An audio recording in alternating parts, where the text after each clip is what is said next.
Quick tutorial, skinned mesh extraction. Open Tools RVFX Mesh Extractor.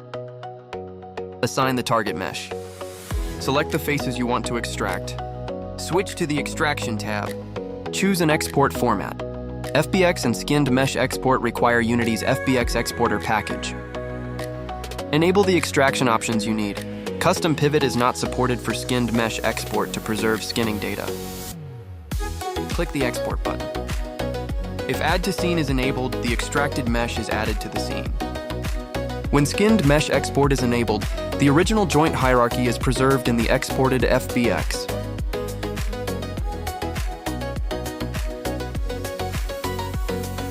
The mesh is saved in the export folder with optional textures and materials.